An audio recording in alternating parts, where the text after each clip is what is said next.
Ang kukulit nyo talaga. Lang si Inday Sara, kundi lahat ng mga Duterte, kaalyado ng mga Duterte, baka pati ako. Yan ay sa gitna ng paghihirap ng mga Pilipinong binabaha ng tubig, ng korupsyon at ng kawalang aksyon. Tinutukan ko ang Plan A nila na People's Initiative Chacha. Binuking ko ang Plan B, yung impeachment, para mawala sa landas nila si VP Sara sa 2028. You know what? Nung araw sa time namin, pag may nag-mention sa previous budget, yung former chairman, tatayo kagad yan sa plenary. Magsasalita, question of privilege, individual and collective privilege, i-explain kung anong nangyari. Mr. Chairman, August 4 ako nagsabi, 2025 budget is the most corrupt budget. Hanggang ngayon, wala akong narinig na denial man lang. To answer it, I'd like to find out. So kung isang congressman, sabi nyo kanina kahit sino masagasaan, wala tayong sasantuhin, kahit congressman, kahit senador. Kung ang congressman hindi pwedeng maging resource person at hindi natin pwedeng pa-testify under oath, di ibig sabihin sa usapang to, exempted ang congressman. So paano tayo mag-iimbestiga? Paano tayo? Number one. Number two, Mr. Chair, here is the USB. Sinasabi, paano nagkaroon ng insert? Under the name of Congressman Saldico, yan. Ang insertion sa BICAM as proponent siya is 13,803,693,000. And we do not want to invite him as a resource person. Mr. Chair, Comsec, can you show this? Mr. Chair, with due courtesy. Wait, I have the floor. Yeah, I have the floor. I have the floor. Just to, I have the floor. Diba? I have the floor. Ginugulo nitong babae na to ang... Yes. So magandang hapon muli sa ating mga kasama. Nandito naman si Kuya Goods nagbabalik. At syempre, kung hindi ka pa nakasubscribe sa ating channel, pa-subscribe na lang po at hit mo na rin yung bell para lagi kang updated sa ating mga video. Rambula na sa camera! Oo, sila na ho.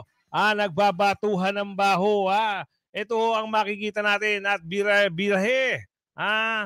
Oo, sabi ni Kong Tiangco, walang sasantuhin. Bakit di natin kunin resource person? Si representative ko. Bakit tinatago nga ng mga bakulaw? Eto na ho. Dito na magkakaroon ng bakbakan. I have the floor. Yan ang sabi ni Attorney Toby. Attorney Toby, Congressman Toby. Bakit nga naman pinagtatakpan? Ilabas nyo itong siko para magkaalaman. Ayan, mamaya abangan natin yung video na yan. Eto. Vico Soto, matatalo si VP Sara sa 20... Ha? May ganito ngayong kwento? Hindi porket siniwalat mo patungkol dito kay Diskaya, bida-bida ka na. Iba ho ang local government, iba ang national. Malaki hong pagkakaiba. Oo. Wag muna umambisyon ha. Wag muna umambisyon. Oo. Eto nga kahit nagkaroon nga ng mga bira kay VP Sara, patuloy pa rin bumabango ang pangalan Tapos papasukan nyo ngayon ng dahil dahil ho, ito meron ho nakita ang picture. Akala siguro nila, ito ay pambato ni Balulong.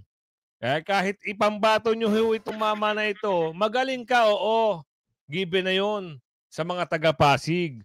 Oo, hinahangaan ka rin ng mga kalapit na syudad. Pero kung papasok ka sa politika papuntang national, papasukin mo ang national, medyo isip muna, bago magtangka. Ito nga si Yorme, magaling na ito Mantakin yung magaling na ito. Malakas, malakas ang pangalan. Umuugong, dumadagundong. Nung panahon, na tumakbo siya ng pagka-presidente, ano nangyari? Wag muna mag-ambisyon pag hindi pa hinog ang bunga. Oo. Ano ba yung balita na yan? Robin, pasok.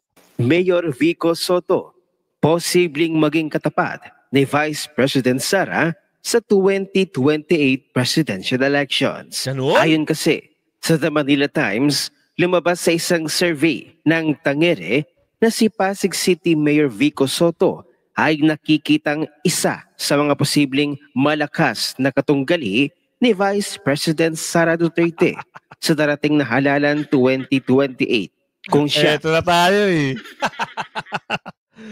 Nakikita ang malakas, oo, sa LGU, malakas. Pero, ito yung sinasabi ni Bibi Sara na merong niluluto na naman. Sino ba kasi ang mga nasa likod nito? Ben, may nakikitang na picture-picture. Nakuha na sila. Sino ba? Kwento mo sa amin, Robin. ay papayagang tumakbo batay sa resulta. Si Soto ang isa sa mga pangunahing personalidad na nakikitang maaaring pagtuunan ng publiko para sa pinakamataas na posisyon sa bansa.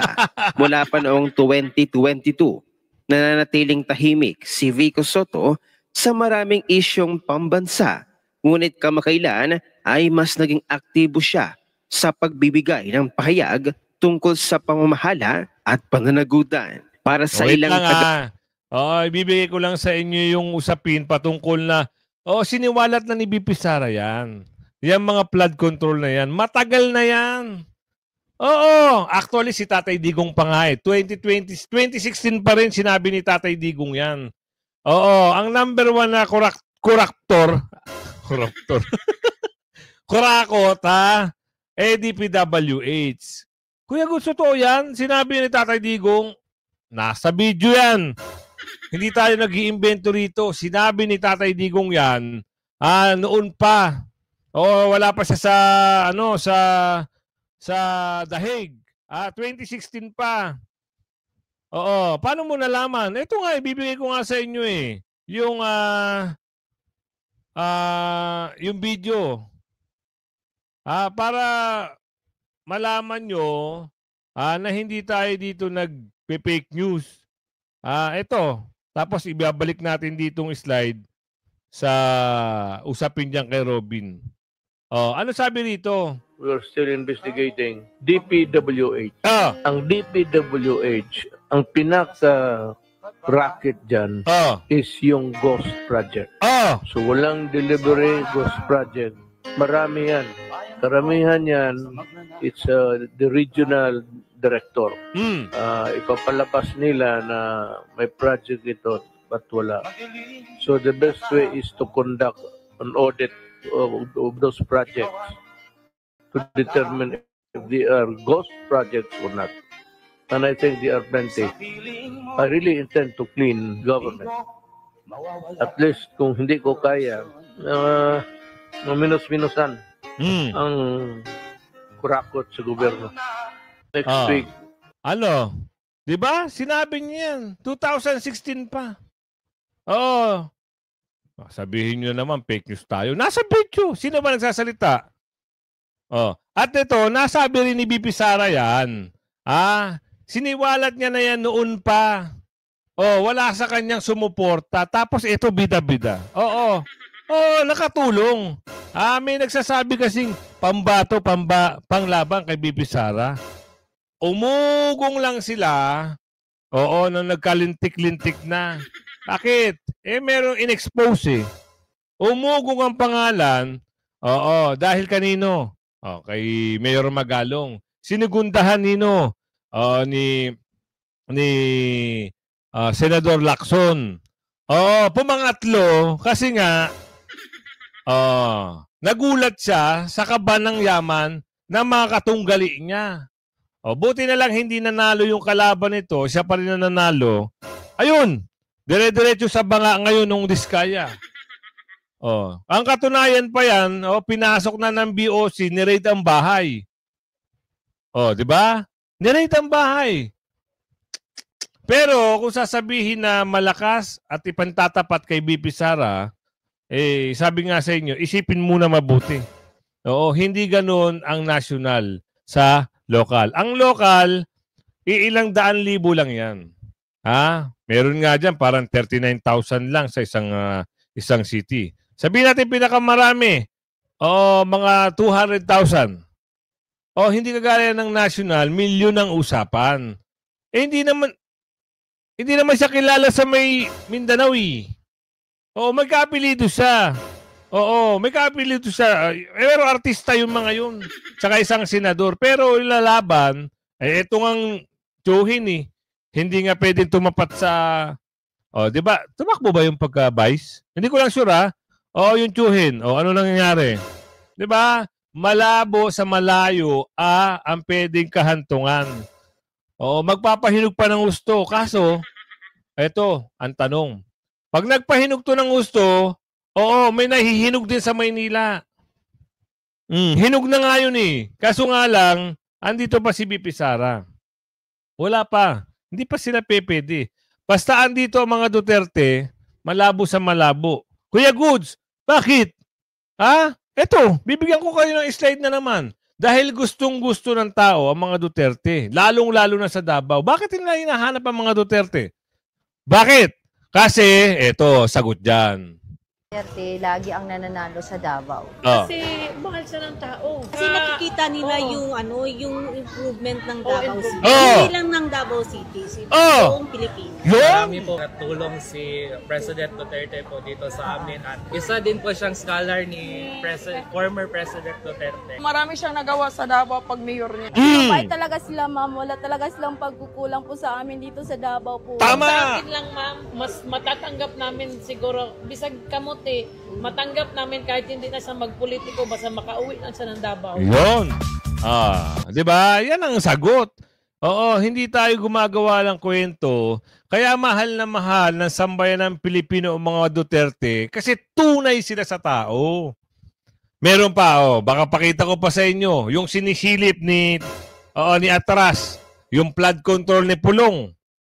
Baka pakita ko sa inyo, sandamakmak na bakal ang ginagawa doon sa kamakapal, hindi ampaw. Gusto niyo pa ba? Wag, tuloy muna natin to. Ano ba ang sabi rito? Basta ang sagot namin sa inyo, dito sa pantatapat, wag. Maghunos dili muna kayo. Isip muna kayo kung papasukin nyo ang pagnanasyonal. Pagka mayor, okay. Andiyan ka na, nakakatulong ka na sa lugar mo. Okay, panalo ka na diyan. Kaso nga lang, ang tanong, eto.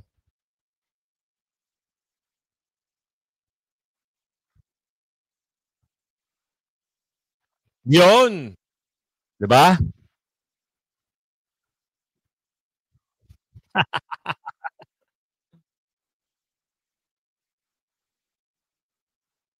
Ay, mali, hindi ko na ilagay. Anak ng tipaklong, sorry naman.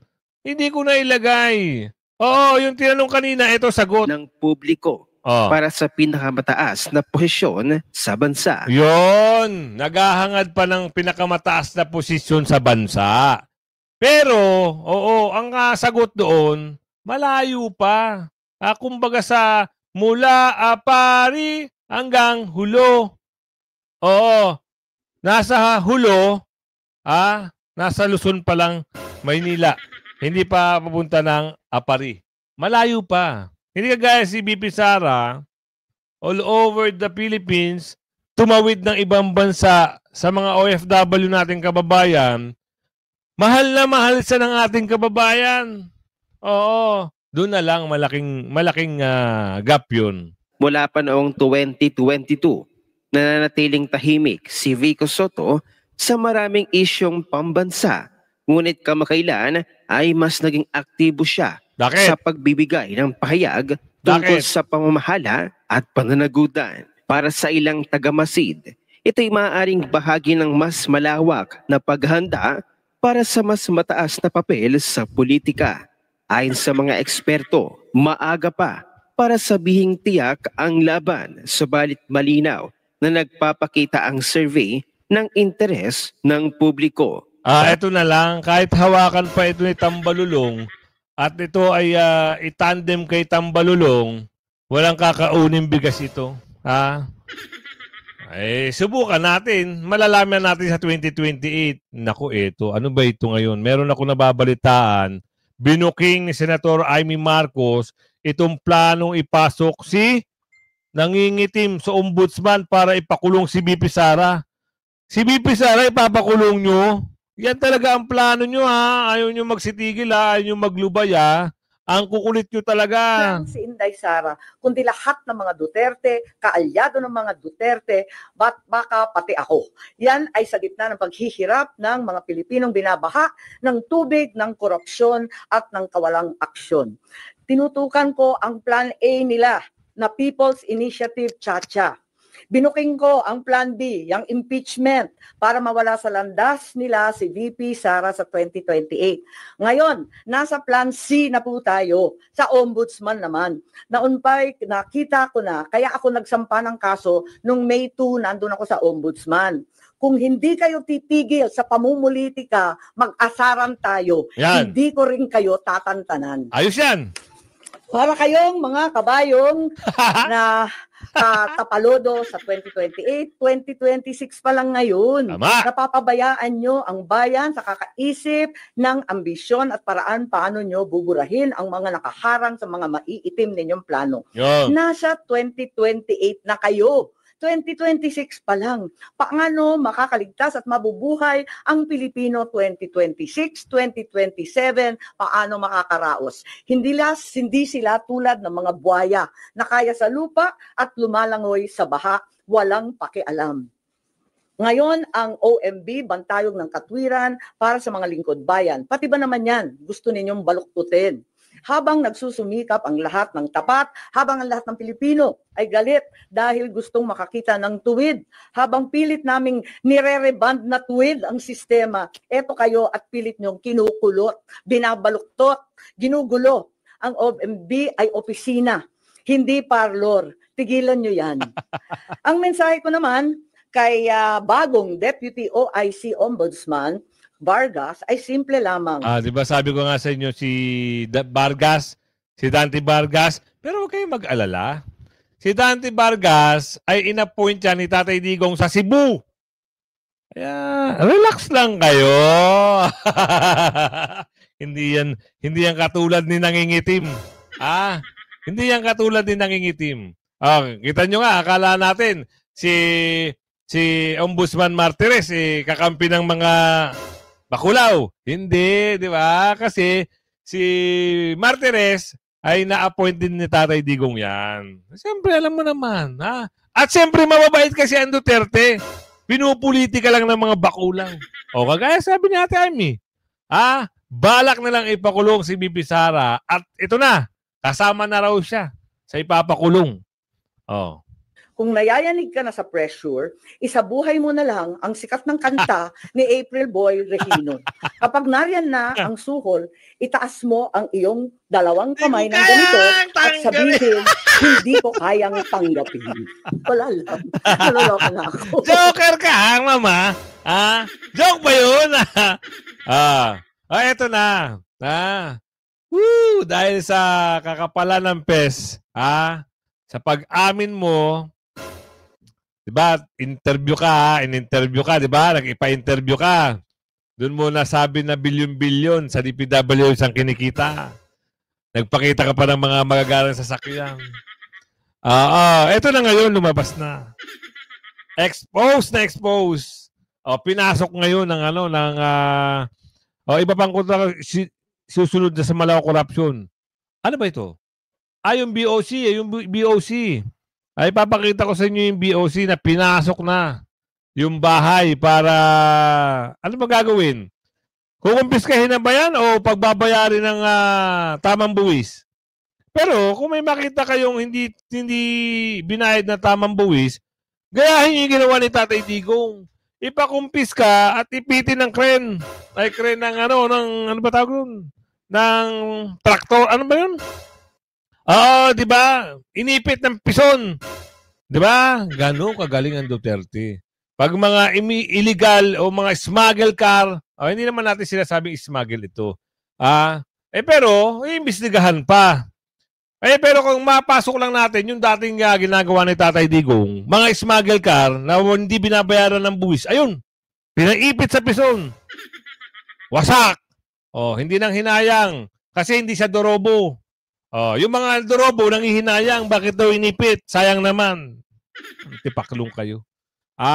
Yung mga dorobo lang nanghihinayang. Totoo yan. Si Tatay Digong hindi nanghihinayang. Wala nga Mercedes si Tatay Digong . Hindi nga nagpaparenovate ng bahay. Manghihinayang pa dyan sa... Nagkukumot lang ang matanda pag natutulog. Walang aircon.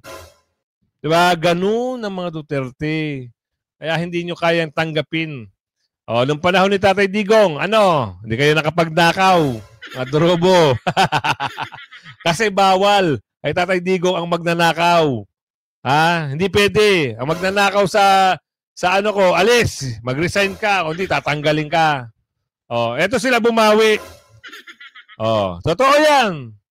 Ng mga operatiba ng Bureau of Customs ang opisina ng contractor na si Sara Diskaya para ihain ng search warrant kaugnay ng kanyang mga luxury cars. At para nga sa ibang detalye, live mula sa Pasig, si Mon Gualvez. Mon, ano bang nadatna ng BOC dyan at ilan sa mga pinaghahanap na luxury cars ang nakita nila? Nikki, nagpapatuloy sa ngayon ang paghahain ng search warrant ng Bureau of Customs dito sa tanggapan ng St. Gerard Construction na pagmamayari ng pamilya Diskaya. According sa dokumentong hawak ng Bureau of Customs, 12 ng mga luxury vehicles yung kanilang hinahanap at binabantayan dito sa pagmamayari nga ng mga Diskaya na pinaghihinalaan na walang nakuhang verification ng import entry. Ibig sabihin, may mga cost na baka hindi nabayaran ng tama yung mga import duties and taxes. Sa mga oras na ito, dumating na rin dito si Bureau of Customs Commissioner Ariel Nepomuceno para nga tignan at puntahan personal itong pinaka-compound ng mga pagmamayari nga ng Diskaya. 12 lamang mula sa 28 na nabanggit ng mga Diskaya na pagmamayari nila ang titignan pa lamang ngayon ng Bureau of Customs. Ito ay para nga talaga matutukan na malabanan yung smuggling at masigurong tama yung pagkolekta ng duties and taxes alinsunod sa Customs Modernization and Tariff Act.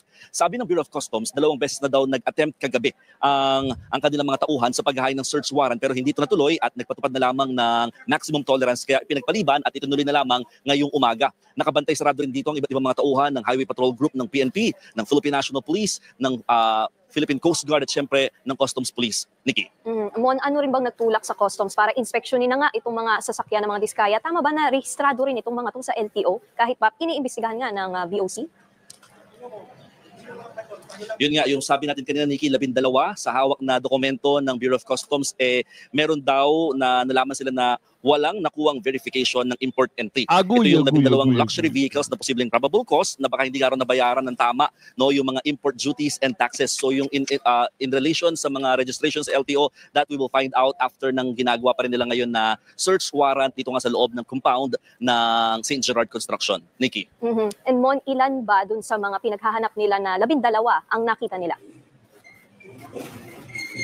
Sa ngayon, wala pang eksaktong figures na binibigay ang Bureau of Customs dahil talagang hindi pinapayagan ng media sa loob ng compound. Pero nakordonan na yung ibang bahagi ng parking area. So may mga nakita na sila dito na mga possible na out of the 12, meron na sila mga nakordonan na mga vehicles or luxury vehicles sa loob. Pero yung eksaktong figures, mamaya alamin natin mula mismo kay Commissioner Ariel Nepomuceno na kararating lamang ngayon dito sa area. Nikki. Mon, sige pang... Grabe, no? Imported cars. Ngayon, ang nakakaasar dito, bakit may ganun? Diba? Kung halimbawa ako mayaman, kung halimbawa lang hindi na ako tatakbo ng politiko. Kung ganito, dami ko ng pera, bakit anong gagawin mo dun? Gusto mo pa tumakbo ng pagkapolitiko? Para saan? Ayan, tuloy. Nagkalintik-lintik na. Dahil kumalaban, at nagpa-interview, para sila ngayon ang ginisa sa sarili nilang interview. Bakit? Ikaw ba naman, ayun, hindi ka naman kilalang personalidad noon pa, magtataka ka, in-expose mo pa yung mga mangyayari nito. Pag ito napatunayan na yung dokumento ay hindi sapat at hindi nga tama o di umano na hindi dumaan sa maayos at legal na dokumento, sana gawin din, kumpiskahin, tapos pisatin din, kagaya nung ginawa ni Tatay Digong. Ganun lang. Nako, ito na, bakbakan na ho sa, ito na sinasabi natin na bakbakan na sa sa kamara. Ano yan, Kuya Goods? Ito na, nagbabakbakan na ho. Sila yung magkakampi noon nung binabakbakan nila si BP Sara. Ngayon, ewan ko kung paandar lang to Baka mamaya sarsuela ito. Sinabi ni BP Sara, baka may sarsuela na naman ito. 'Di ba? Ang puntirya ko di umano, ay yung mga nasa likod ng mga maanumalyang flood control. Eh bakit hindi nga imbestigahan itong Siko? Asa na ba Siko? Oo, alamin natin dito para maliwanag. Sila ang magbigay ng isang magandang bakbakan. Bakbakan ba? Tingin. All work together so that in the 2026 budget, while we are ongoing the deliberation, let us identify yung mga singit na flood control projects. Yan! Yung mga cat's eye na nandiyan pa rin at hindi pa rin natatanggal. Teka lang, Mama. Baka mamaya, banggit ka ng banggit yan. Baka mamaya. Biritan ka nila ng yung problema mo nakaraan. Saan ba yun? Sa vaccine ba yun? Baka mamaya, relax lang. Ang puso mo. Pero birahin mo pa rin. Let us do our job by putting a permanent seal to dolly to all these anomalous things. With that, Mr. Chair, may I appeal to my colleagues? Yes, let's invite the personalities mentioned. Let's do away with motions and divisions of the House because we are losing focus. Balikan natin, ano bang iniimbestiga natin?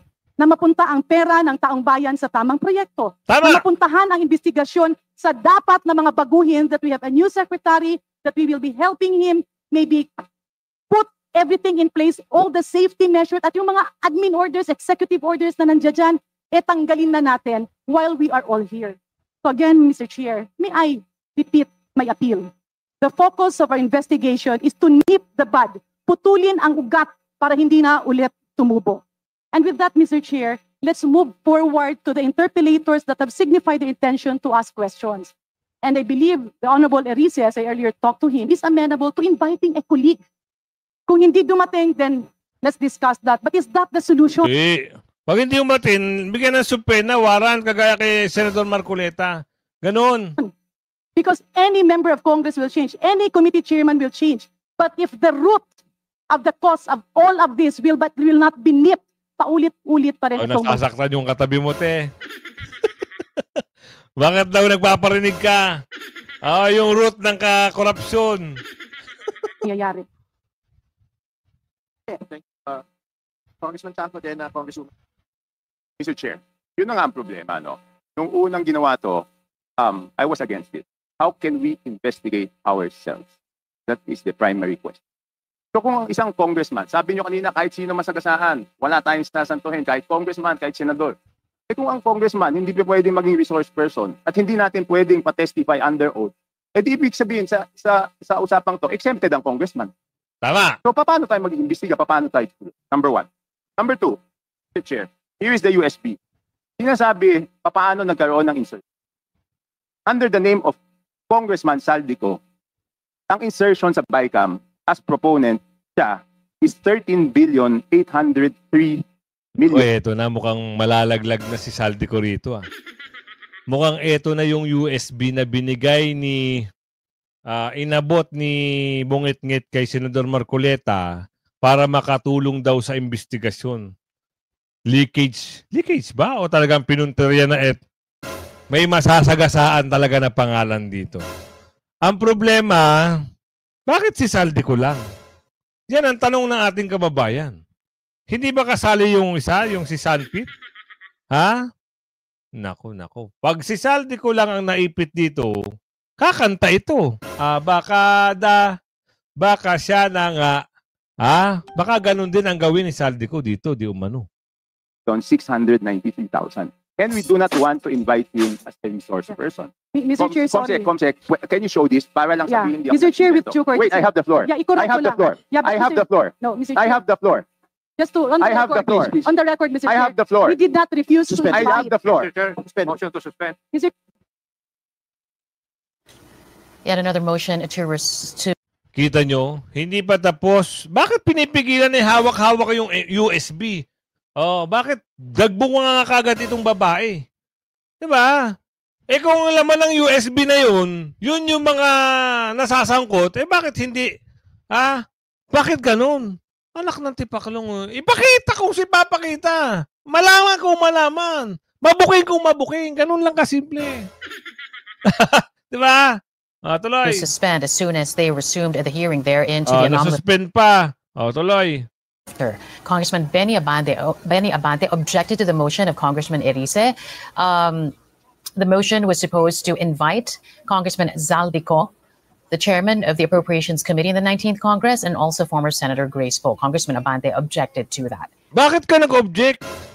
Bakit in-object ni Jubante? Bakit? Ipatawag kung ipapatawag. Bakit objection mo?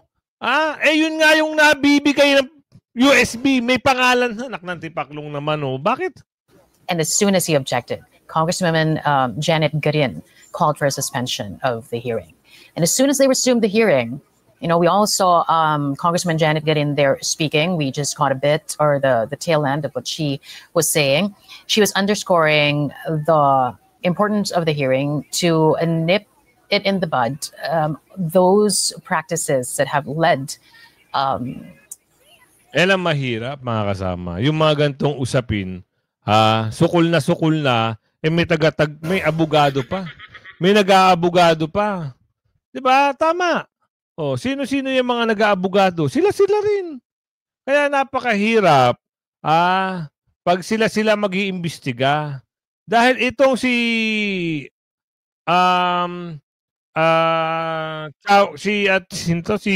Toby Chanco, sinabi na lahat-lahat Diba? Ito na ang USB. Bakit hindi natin ipatawag dito?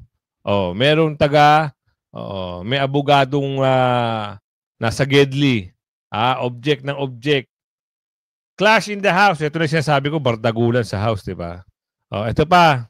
Patatandaan niyo po, gaano po kalaki yung mga pagbabago na ito. Dito lang po tayo mag-concentrate. 2025 budget. Magkano po yung pinopose nyo at magkano yung naaprubahan ng budget? Ang natatandaan ko po, Your Honor, the general expenditure program ng PH 5 was 900 billion. What came out of the General Appropriation Act is 1.08 billion. Meaning, gaano po kalaki yung nadagdag? 1.088 trillion. Gaano po kalaki ang nadagdag? The dagdag is 180 billion euro. At sa nadagdag po na 188 billion, ito po yung mga infrastructure projects, tama po? That's correct. Ito tayo kay Senator Ungab. Kay Kong Ungab. I think mangled beyond recognition 2025 budget, and I was very specific on the automatic appropriations. Almost ang daming ginalaw. Yeah. So hindi lang yung program appropriation, new general appropriations ang ginalaw pa yung program. In fact, towards my ending statement, I have said the 2025 budget is the most corrupt. budget Tama. ever passed in the history of Congress. Sinabi ko yan. You know what? Nung araw sa time namin, pag may nag-mention sa previous budget, yung former chairman, tatayo kagad yan sa plenary. Magsasalita, question of privilege, individual and collective privilege, i-explain kung anong nangyari. Mr. Chairman, August 4 ako nagsabi, 2025 budget is the most corrupt budget. Hanggang ngayon, wala akong narinig na denial man lang sa previous chairman o sa previous members ng committee. Does this mean na hindi nila kaya i-dispute yung sinabi ko na 2025 budget is the most corrupt budget ever passed in the history of Congress? So I second that motion, Mr. Chairman. I am objecting on the motion.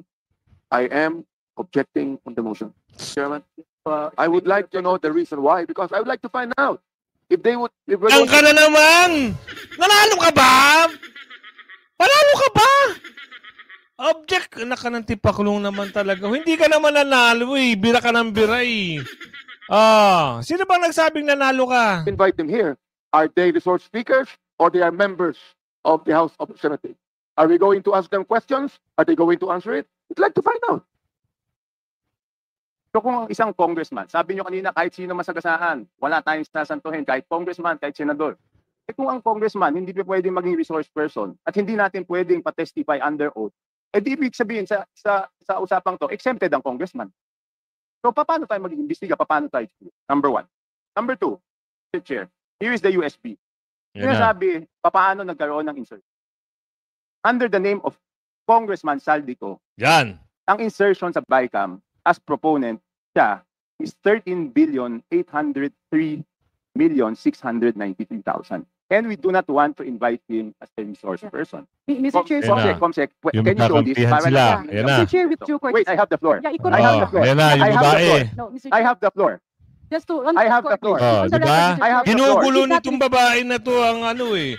Nasa kanya ang ano, ang sa kanya yung oras.